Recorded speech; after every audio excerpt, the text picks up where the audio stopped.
Hey everybody, Michael with Quiet Lawn here.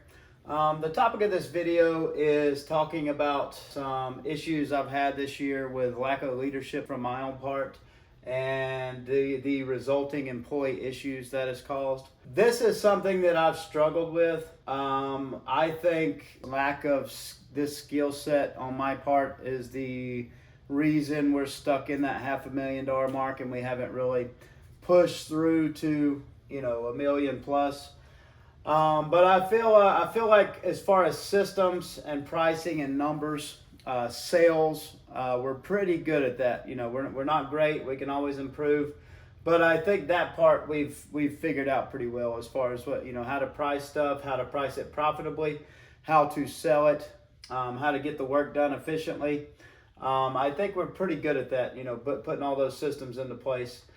What I've really struggled with is the leadership aspect and how to be an absentee owner, but still have some type of leadership, that's present with the team. And in the past, what I've been trying to do for the last few years is just identify a leader that would be good for that position, and I just haven't been, successful in that role yet. Whether that's because I haven't found the right person or because, my business is not to the point yet to where it will attract that type of person that would be good for that. But what I've found myself in is a recurring cycle when we hire employees. Employees come to work for us. They work alone in one-man teams. They go out in the field. They do their job every day. They have no leadership in the field. I'm not at the office. They come in, they get their stuff, and they also have very little communication. So, they're not really connected to Ibrahim and all of our virtual office that does everything on the back end. There's not a lot of communication about what's going on with the company, how our numbers are looking, how we're growing, what we're wanting to do in the future, what kind of promotions we have going on, stuff like that. So the end result is our teammates, our technicians out in the field feel isolated. They don't get to feel like they're part of something much bigger. They're not aware of the opportunities for them as we grow.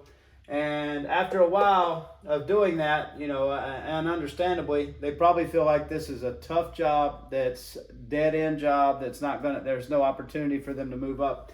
And they eventually burn out and move on. And that process, usually takes, 6 months to a year, sometimes a couple years, sometimes a little bit more. It has gotten much longer, in my first years of business, average employee might be with me for 3 to 6 months. Now it's, more like a year to 2 years. I've got, Kevin that's been with me over 3 years.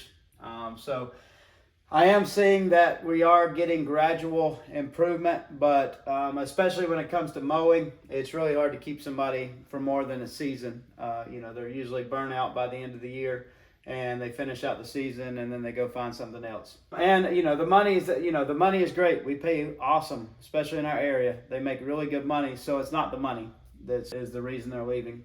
Our current situation, and I alluded to this in my previous video, is that I was trying to get through this season because I had to get rid of a couple of my key employees out in the field, and I only have 3 to 4 people out in the field, but I had to get rid of a couple of the key ones. The situation is, due to my weak leadership, poor communication, I ended up, one of my employees that's been with me for a couple of years, became disgruntled earlier in the year, and that kind of seeded some negativity within the team, kind of caused that cancerous type environment that you don't want, you don't want in your company, that kind of brings everybody down and just creates a negative workplace.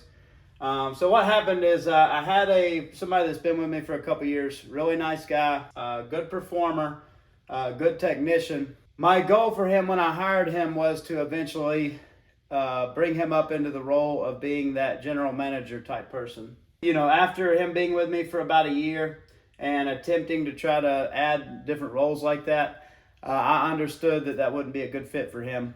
And I think he, if he was being honest, he understood that wasn't a good role for him as well.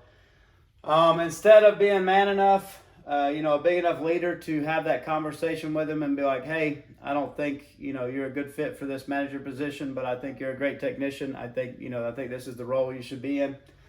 I tried to hire somebody that would be a good leader, that I thought would be a good leader. I tried to bring somebody new in and see how they were going to do.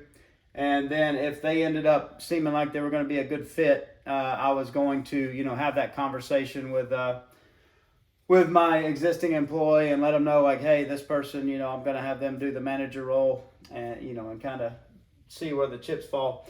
Instead of having that conversation with my employee first and saying, hey, I don't think you're a good fit, I hired this other person. They worked with us for about a month. I could tell that they were all talk and they weren't really going to be a good fit for that. So we ended up letting them go.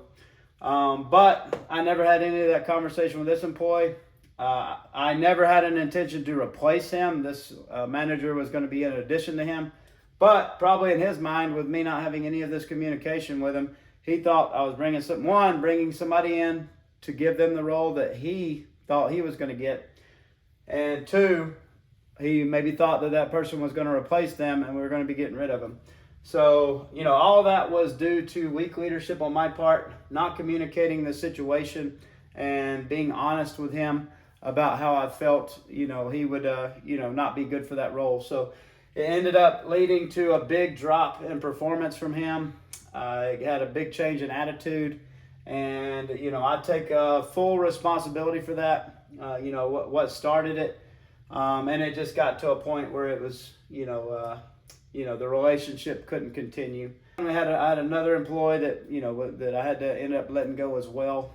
But yeah, a lot of this, is kind of this same cycle, same cause, weak leadership, lack of communication out in the field. So, that brings me to the point of the video, like what are some solutions that I can implement to try to improve this situation? Knowing that this is a difficult job and you're going to have higher turnover than most positions, but how can I, I've already got the money part figured out. Our guys make very good money. We have a good business in that regard as far as being able to take care of our employees. How do I have our teammates feel like they're involved? They know what's going on with the company. They see the opportunities as we grow. How can we communicate what's going on? So some of the solutions I'm implementing, and this is stuff I've partially implemented in the past, but did not follow through with and did not keep up with. But now I see how important it is. First solution is continue to search for that leader. That person that's going to be the general manager type. I've hired two really awesome guys that have previous experience. One of them has been a pest technician for 7 years, and he's also done lawn care before that, lawn treatments. So, and he seems to be a go-getter so far. So that might be one possibility, but I would like to get a leader, even if it's just, they're working in the field 80% of the time, just to have them doing leadership type stuff, that other 20%. So continue to search for that leader. The other big things we're implementing that I've tried in the past, but we just weren't consistent with, but now I've found a better way to do it, is buzz sessions. Buzz sessions is something that we did when I worked in the casino industry. It was just their term for it, but it's just a morning meeting every morning, 10, 15 minutes to let everybody know what's going on, let them know about our KPIs, let them know about different sales promotions we're doing, educate them about different stuff that's going on with the lawns this time of year, different services we're offering, and stuff like that. And it's just a session where they can ask questions, they can, get plugged in, they can know what's going on. And that's the main point of those buzz sessions. And I think they're very important, especially with this type of work environment where these guys literally might have zero contact with anybody else the whole day, including any type of manager or anything like that. So that's one thing we started doing. Ibrahim and the guys are actually doing that with via Zoom meetings. So every morning when the guys go in, they to get their keys, get their vehicle, get everything set up. We have a computer at the office They just pull up the Zoom meeting with the guys. They go over everything that's going on with our company and, you know, answer any questions. So that has gotten a very positive response from our new teammates so far in our team. I think that's going to help a lot and help those guys feel plugged in more. And the other thing is just more more stuff like that, more consistency, better communication. You know, another thing, and that's part of the reason I talked about, possibly wanting to get rid of mowing, or probably getting rid of mowing, but we're going to have to phase it out slowly, is just consistency. You know, it's very, very stressful for most people that are employee type people to do several different roles a year. Like I said, because we offer mowing and it's seasonal, we have to offer mulch. We have to offer Christmas lights. We have to offer gutter cleaning. And then we still have slow times of the year where we have to have busy work or do other stuff, cleanups or whatever. So, it's just very stressful when somebody, most employees just want to come in, they want to do the same thing. They want to be on autopilot and they want to go home to their families and do all the important stuff to them. Most people don't like that constant change and then all the additional training and stuff that goes along with that. That's why year-round services, if they're year-round in your area, like they are here, like pest control and lawn care, lawn treatments, are much more appealing to me because I can hire guys. They can do the same thing throughout the year. They don't have any downtime. It's predictable.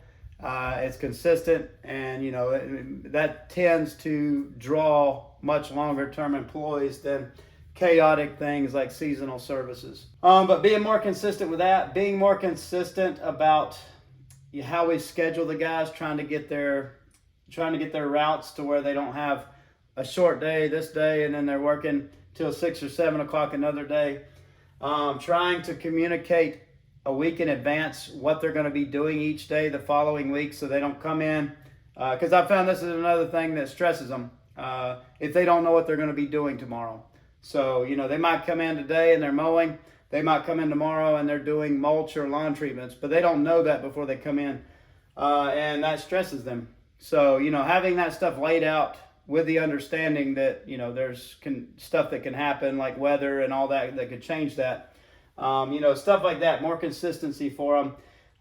That's a lot of our goals for, not our goals, but what we're going to implement for 2024 to try to make the environment better. But that's kind of what's going on. That's the issues that I'm still struggling with to scale this thing up to the next level.